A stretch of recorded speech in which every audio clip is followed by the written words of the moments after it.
Hey, fellow Crotons, and welcome back to the channel. I'm Copivian, and welcome to my prediction video for Night 2 of WrestleMania 42.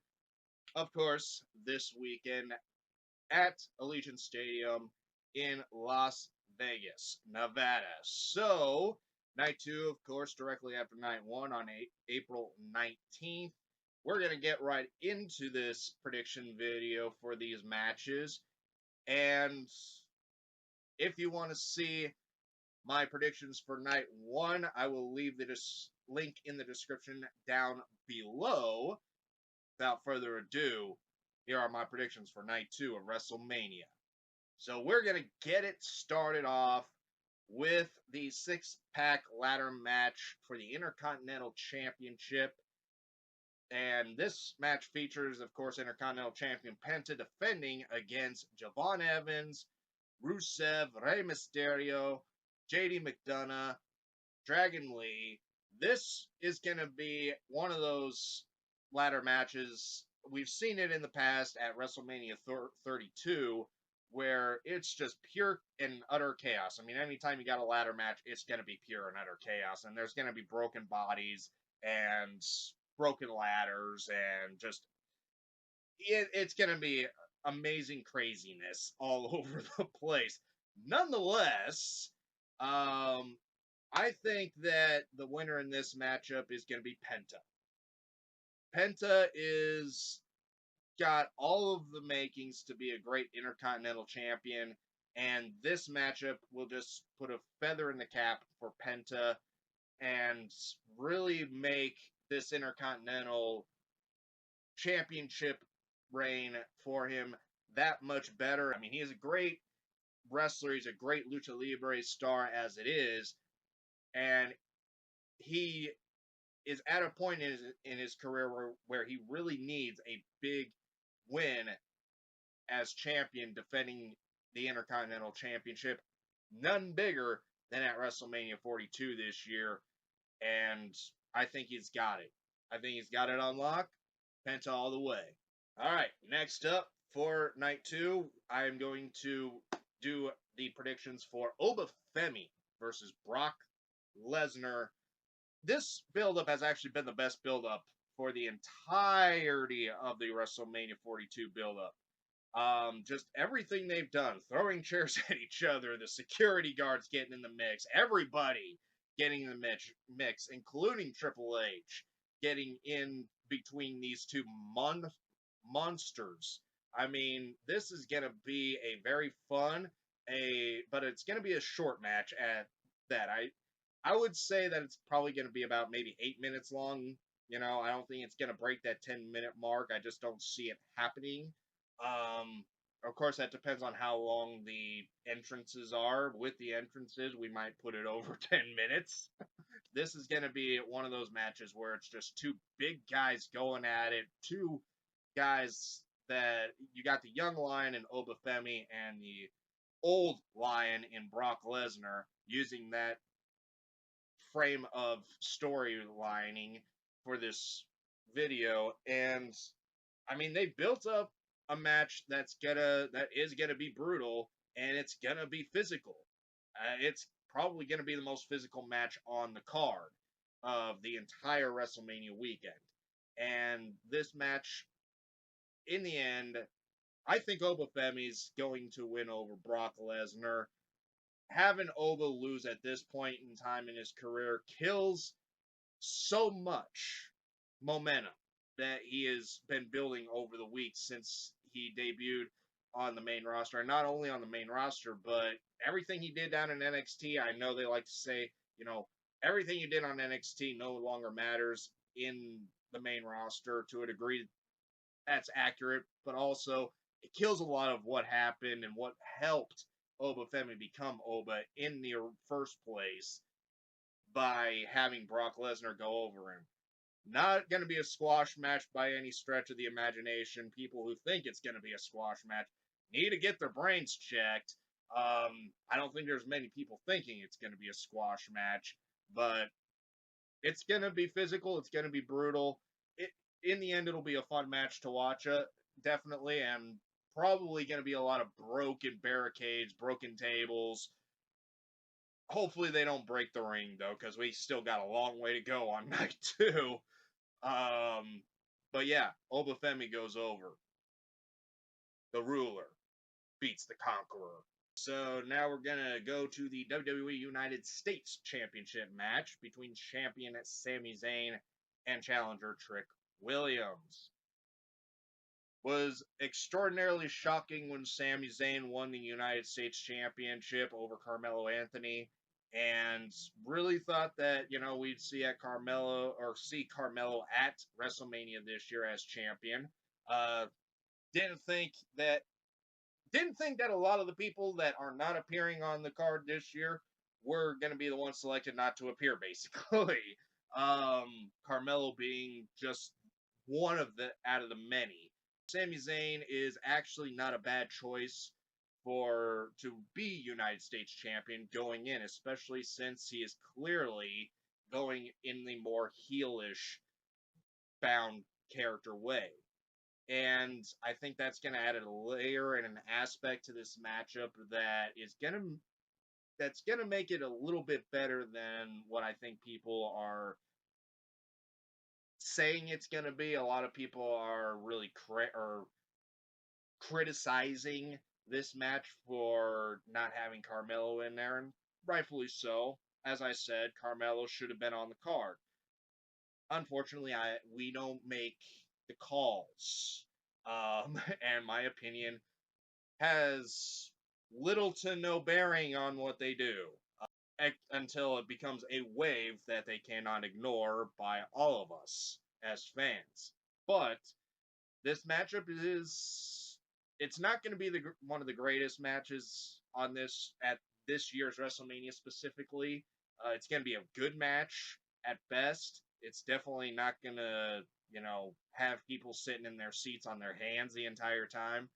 It's going to have some really interesting moments, and I think Trick Williams comes out the victor with the United States champion, and maybe that's how we get Carmelo Anthony back into the picture, probably for a triple threat at Backlash.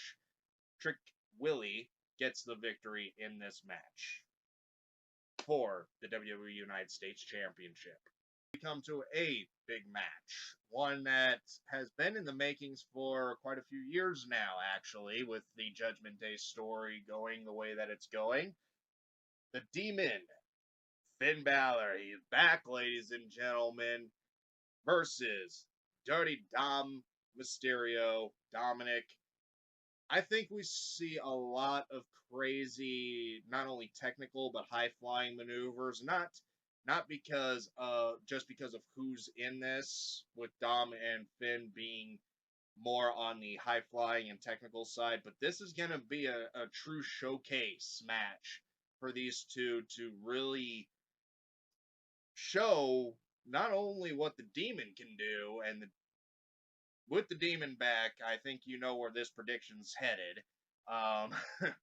Obviously, Dominic's not going to go at it completely alone throughout the entirety of the match, which brings me back to what I said in my prediction video for night 1. If Roxanne Perez was to turn on anybody, it would not be Liv Morgan, it would be Dominic Mysterio in this case, in helping Finn Balor win this matchup or get into a position to win this matchup.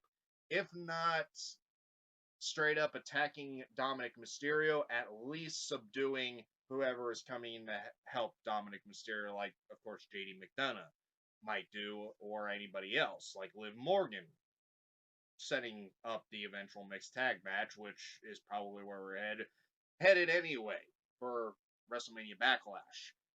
Out of all the matches on this card, this match just has me going, man, if there was ever a match people were sleeping on that could possibly steal the show at WrestleMania, it's Finn Balor versus Dominic Mysterio. Not just Finn Balor being the Demon character, but Finn Balor in general. I mean, he's a great wrestler as it is, and a great talent as it is, but that added aspect of the Demon character being in this, and we know how resilient the demon character is, it just adds that much more layering to this story and to this match in general, where I think we could very well see Dominic Mysterio honing some of Eddie Guerrero's old tactics with the steel chairs and everything else, and maybe some turnbuckle action going on with the turnbuckle cover being taken off and, somebody that being utilized in this matchup.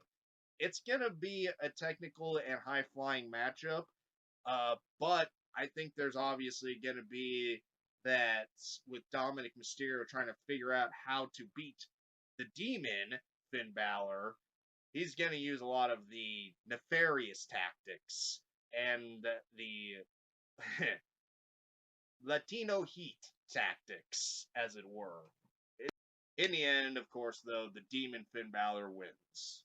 Next up, I'm going to cover the WWE Women's Championship between champion Jade Cargill versus challenger Rhea Ripley. you know, as if WWE doesn't love doing run-ins as it is, this seems to be like the WrestleMania where run-ins and interference are gonna just be a big talking point with everything that's gone on in the build-up with this match, or with all of these matches. Everybody that's getting into these storylines, I wouldn't be surprised if this is the WrestleMania of interference, outside interference by any stretch of the imagination. Just too much has been brought in. Too many people have been brought in to tell the stories, to not be a part of these matches in some form or way. I.e., in this match with B-Fab and Michin behind Jade Cargill and Io Sky, of course, behind Rhea Ripley. Obviously, you still got the story between Io Sky and Kairi Sane and Asuka going on. So could this be a situation where just a bunch of storylines get mashed together at the granddaddy of them all, the biggest event of the year, and leaves a lot of fans going, why couldn't they just put these matches, in their own slot and have them happen at the event and we can move on? Well, because I think what they're trying to do is they're trying to layer stories for future reference and possibly, keep stories in their back pocket for later on down the road. But in this case, if that's the way that it ends up happening for this matchup, I think it does Rhea Ripley and Jade Cargill specifically a huge disservice. Obviously, Michin and B-Fab are going to get into the match at some point in time and try and help Jade Cargill retain her WWE Women's Championship.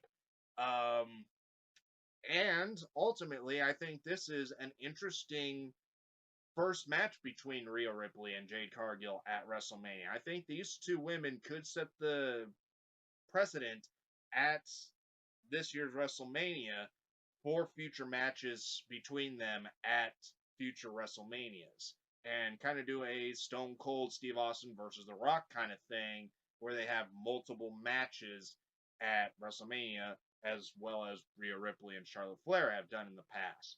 It feels more ingrained. It feels more a part of the fabric between these two to really tell an interesting story and really have something to pin down as time goes on.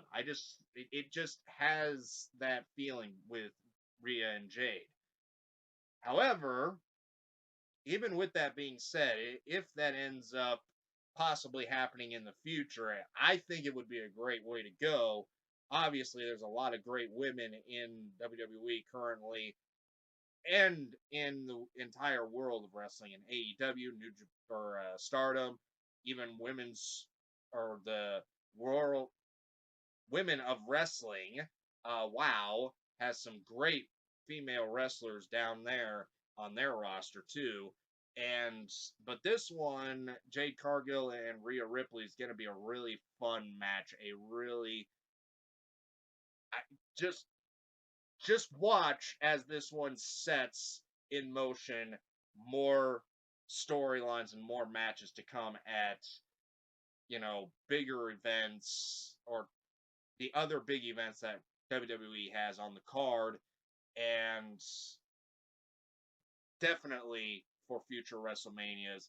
For this match, however, I think that Jade Cargill retains out of this matchup, and that is what sets the mark for future meetups between these two fantastic women wrestlers. Gonna be a great match. All right, here we go.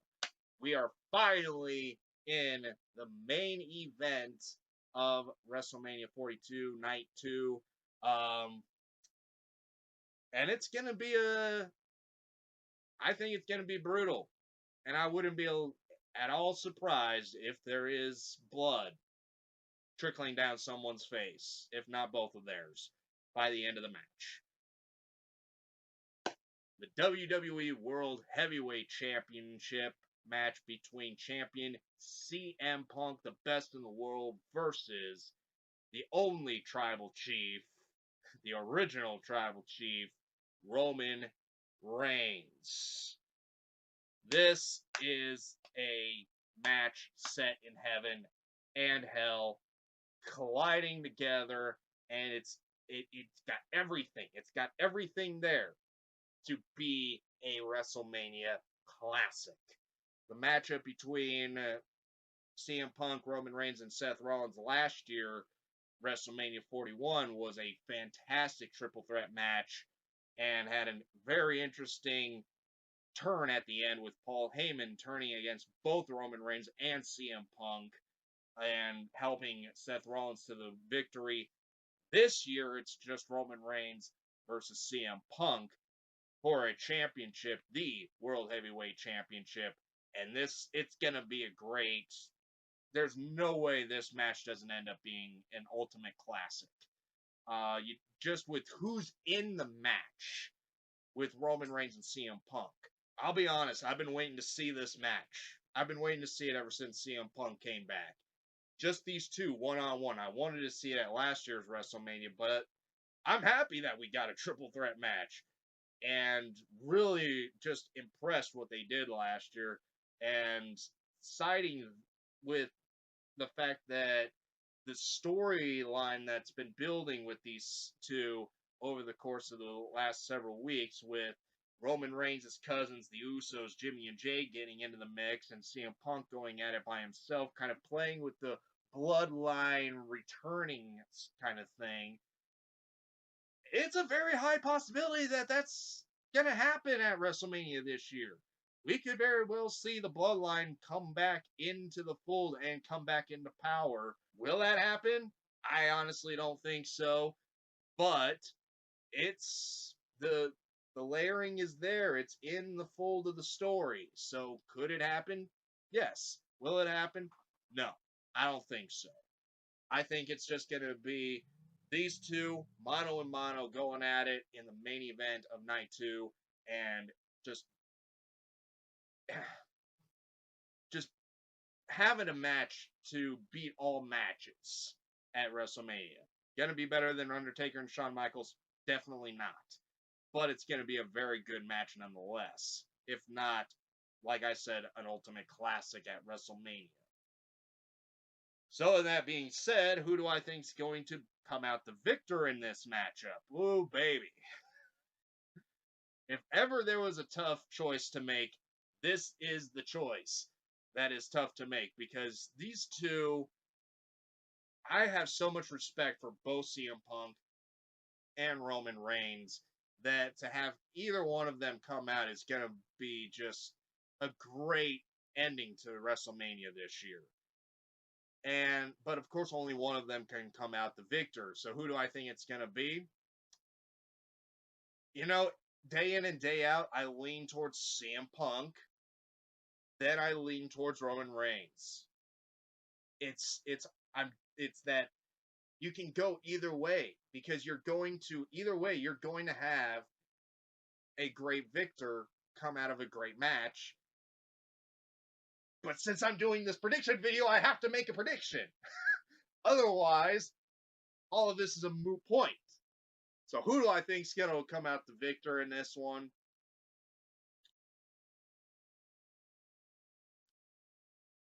You know what? I have to say it. I think that the victor in this match is going to be the...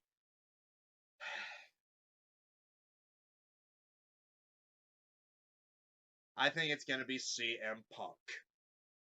Oh man, it's a tough pick, guys. It is such a tough pick because this is the match where I'm really the most excited for. It's going to be... There's obviously always that one show stealer at WrestleMania. I said that in my previous video in night one, in the prediction of night one, that, you know, Seth Rollins versus Gunther could very easily be the show stealer of WrestleMania weekend. But I also think that the Demon Finn Balor versus Dominic Mysterio has a very good chance of being a true show stealer at this year's WrestleMania. But the match that this year's WrestleMania is going to be known for, without a doubt, is going to be CM Punk versus Roman Reigns, without a shadow of a doubt.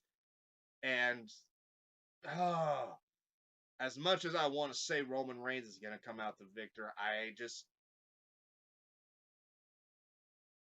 think CM Punk is going to come out the winner. You know, like I said, I have so much respect for both of these guys, but only one guy can come out the winner. You can make the argument for either. You really can. You really can make the argument for either. But for this video, and I'm probably going to have egg on my face in my review next week after WrestleMania is all said and done, but I'm going to say the best in the world, CM Punk, wins his first main event of WrestleMania. Not his first WrestleMania of all time, because obviously that was last year, but he wins his second main event of WrestleMania for the first time at this year's WrestleMania. And I'm probably going to have egg on my face next week, so can't wait to see what happens at WrestleMania 42 this weekend. So I'm going to end it right here, ladies and gentlemen. That concludes my prediction of Night 2 of WrestleMania, and conclude both of my prediction videos for this year's WrestleMania. We'll be back for next year's WrestleMania, hopefully, to predict it and review it for next year. So, all in all, next week will be my review of WrestleMania 42, and can't wait to see what goes down this weekend. It's going to be an interesting one. Quite possibly bad story build-up or bad WrestleMania build, but a great WrestleMania all in all. So, thank you all so much for watching. Let me know what you think down in the comments down below. Who you think's going to win, what you think could happen in the matches, how much of an interference situations are going to be at this year's WrestleMania. As always, imagine your dream, create your happiness, and live your life on the edge, and I will see you in that next episode. See ya.